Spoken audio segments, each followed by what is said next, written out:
शिरडी में रहने वाले नवेंदु मराठी जी ने अपने दादाजी का अनुभव श्री साई सागर को लिखकर भेजा था।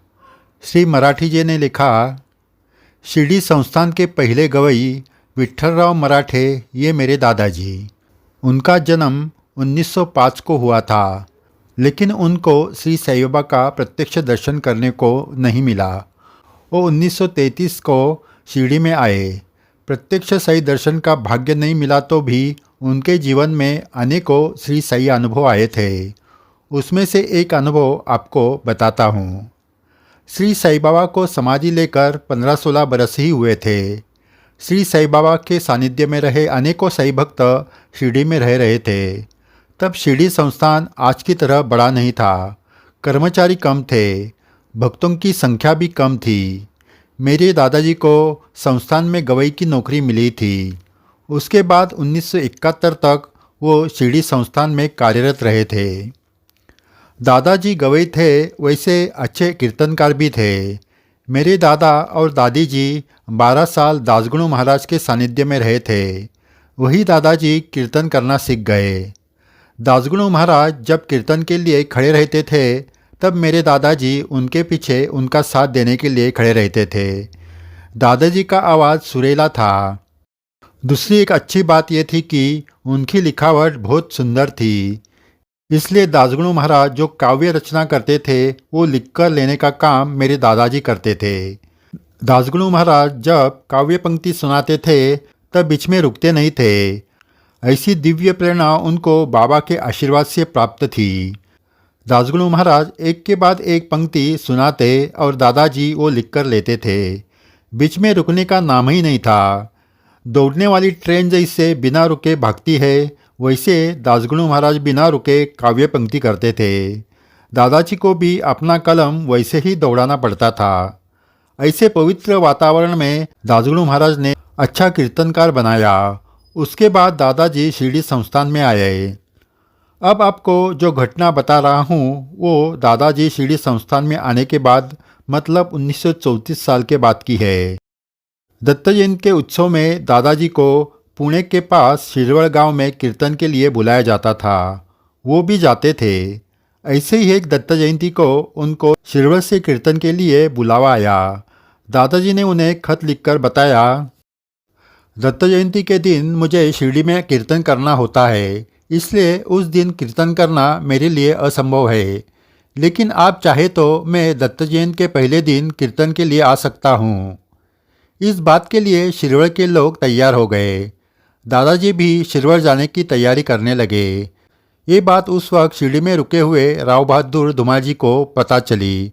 धुमाल जी प्रत्यक्ष श्री साई सानिध्य में रहे हुए भाग्यवंत भक्त थे। उस वक्त वो शिरडी संस्थान के कमेटी में भी हो गए। धुमाल जी ने दादाजी से कहा, विठ्ठलराव, आप शिरवळ मत जाइए। आप दत्त जयंती के पहले दिन कीर्तन के लिए जा रहे हो, ये ठीक है, लेकिन दूसरे दिन दत्त जयंती के लिए शिरडी में आप वक्त पर पहुंच नहीं सकते, इसलिए आप शिरवळ मत जाओ। वो समय ऐसा था कि आज की तरह आने जाने के लिए वाहनों की व्यवस्था नहीं थी। अगर कोई वाहन मिले तभी कोई कहीं जा सकता था। फिर भी दादाजी ने धुमाल जी से कहा, यहाँ की कीर्तन की आप चिंता मत करो, मैं वक्त पर दत्त जयंती के दिन यहाँ पहुँच जाऊँगा, आप निश्चिंत रहे। धुमाल जी ने कहा, मैंने बताने का काम किया, फिर आप देखो। तय हुआ और दादाजी दत्त जयंती के पहले दिन शिरवळ चले गए। कीर्तन हुआ, भोजन हुआ। अब सुबह जल्दी उठकर शिरडी निकल जाएंगे, ये सोचकर दादाजी सो गए। सुबह हो गई। दादाजी उठकर शिरडी जाने की तैयारी करने लगे। शिरवळ में भी दत्त जयंती की तैयारी हो रही थी। दादाजी ने चाय पी और सभी लोगों को मिलकर वहाँ से निकल गए। हाथ में सिर्फ एक थैली ही थी। चलते चलते वो रोड पर आ गए। शिरवळ से पुणे और पुणे से शिरडी ऐसी यात्रा करने की दादाजी ने सोची थी। शिरडी तक पहुँचने के लिए लगभग 7 वक्त पर पहुँच जाएंगे, इसी सोच में वो गाड़ी का इंतज़ार करने लगे। उस वक्त एक गांव से दूसरे गांव जाने के लिए किसी भी सरकारी गाड़ी की व्यवस्था नहीं थी। जो रास्ते में गाड़ी मिले उसको हाथ दिखाकर वो रुकी तो आप अपनी यात्रा कर सकते थे। दादाजी ने सोचा, इतनी सुबह निकले हैं तो थोड़ी देर में कोई ना कोई गाड़ी मिल जाएगी। उस वक्त इतनी ट्रैफिक भी नहीं थी। कभी कभी एक गाड़ी आ जाती थी। दादाजी उसे हाथ दिखाकर रुकने के लिए इशारा करते, लेकिन कोई भी गाड़ी उस वक्त रुक नहीं रही थी। सुबह के 9 बजे का समय निकल चुका था। अब 7 घंटे की यात्रा करके शिरडी कैसे पहुँचे, इसकी दादाजी को चिंता होने लगी। धूप भी बढ़ रही थी। क्या करे, ये दादाजी को सूझ नहीं रहा था। वो निराश होकर वही एक पत्थर पर बैठ गए। उनको शिरडी की बहुत याद आने लगी। शिरडी में दत्त जयंती की तैयारी चालू है। सभा मंडप में कीर्तन के लिए लोग जमा हुए हैं। ऐसा दृश्य उनके नज़रों के सामने आने लगा। सोच सोच कर दादाजी की आंखें नम हो गई। शिरडी में वक्त पर कैसे पहुंचूं, ये सवाल तो था, लेकिन अब वो सोचने लगे कि वो दत्त जयंती के दिन शिरडी पहुंचेंगे या नहीं। उनके मन में आया, राव बहादुर धुमार जी की सुनी होती तो ये संकट नहीं आता। आखिरकार दादाजी श्री साईं बाबा को याद करके गदगद हो गए। आंखें बंद करके उन्होंने वहाँ से ही बाबा को प्रार्थना की, बाबा अब आप ही हो। गाड़ी नहीं, घोड़ा भी नहीं, गलती हो गई, लेकिन अब आप ही आ जाओ और मुझे शिरडी लेकर जाओ। गाड़ी आती थी और दादाजी की आंखों के सामने निकल जाती थी। हाथ दिखाकर भी कोई रुक नहीं रहा था। दादाजी के मन में आया, ऐसे ही दौड़ते दौड़ते शिरडी चला जाऊं। वो निराश होकर पत्थर पे से उठ गए और उनकी नज़र दूर से आने वाले एक ट्रक की ओर गई। वो इतने तेज़ी से आ रहा था कि जैसे कोई ट्रेन दौड़ती आ रही है। वो ट्रक दादाजी के पास आ गया और उस ट्रक का क्लीनर ट्रक के दरवाजे पर खड़े होकर पुकारने लगा, शिरडी जाने वाला कौन है? शिरडी जाने वाला कौन है? दादाजी के रोंगटे खड़े हो गए। वो ट्रक आगे निकलने ही वाला था कि दादाजी उसके पीछे भागते हुए पुकारने लगे, मैं हूँ। दादाजी का आवाज़ सुनकर ट्रक वहीं रुक गया। क्लीनर ने कहा, चलो चलो अंदर बैठ जाओ। दादाजी तुरंत ट्रक में बैठ गए। वो बैठते ही ट्रक हवा की गति से दौड़ने लगा। दादाजी बाहर देख रहे थे। घर, बस्तियाँ, झाड़ियाँ, नदी, नाला धड़ाधड़ पीछे निकल जा रहे थे। ट्रक की गति तूफान की तरह थी। कुछ पल पहले शिरडी कैसे जाएंगे, इस चिंता में बैठे हुए दादाजी उस वक्त शिरडी के ओर दौड़ने वाले ट्रक में बैठे थे। क्या हो रहा है दादाजी के समझ में नहीं आ रहा था। लगभग 4 बजे राहता का पुल पार करके ट्रक शिरडी की ओर बढ़ा और कुछ क्षण में वो ट्रक शिरडी पहुंच गया। हम शिरडी पहुंच गए हैं, इसका दादाजी को विश्वास ही नहीं हो रहा था। शिरवा से शिरडी तक की यात्रा उन्हें सपने की तरह लग रही थी।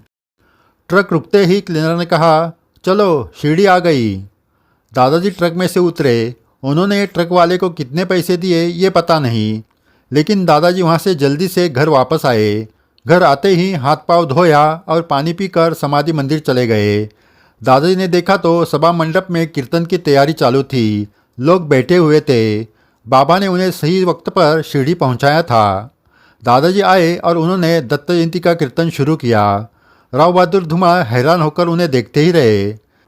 दादाजी ने कीर्तन की शुरुआत शिरवा से शिरडी यात्रा से की। कौन था वो ट्रक वाला? वो क्लीनर कौन था?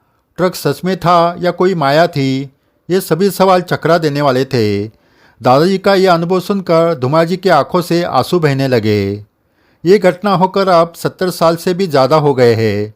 आज भी इस घटना की अद्भुतता खत्म नहीं हुई है, क्योंकि 70 साल पहले शिरवा जैसे गांव में कोई ट्रक वाला शिरडी का नाम पुकारते हुए पैसेंजर लेता होगा, ये संभव नहीं, क्योंकि शिरडी के बारे में आज की तरह जानकारी लोगों को नहीं थी। उस वक्त दादाजी उस सुनसान रास्ते पर शिरडी जाने के लिए खड़े हैं, ये क्लीनर को कैसे मालूम हुआ? इसका मतलब ये है कि ये श्री साईं बाबा की ही लीला थी।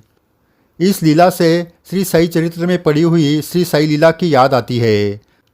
जब नाना साहब चांदोरकर जी की बेटी के लिए आरती और उदी भेजनी थी, तब रामगीर बाबा के लिए श्री साईं बाबा घोड़ा गाड़ी लेकर आए थे। जो श्री साईं बाबा का है, बाबा उसके लिए दौड़े दौड़े आते ही है, कभी किसी रूप में तो कभी गाड़ी लेकर आते हैं। बाबा आज भी लीला करते हैं। जय साईं राम। साईं बाबा के अनुभव आज भी भक्तों को आ रहे हैं। आगे भी ऐसे अद्भुत अनुभव आपको सुनाए जाएंगे। अगर आपने ये चैनल सब्सक्राइब नहीं किया तो ज़रूर कीजिए। वीडियो शेयर करके अपने बाबा की लीला सुनाएं। ये सही सेवा है। जय साईं राम।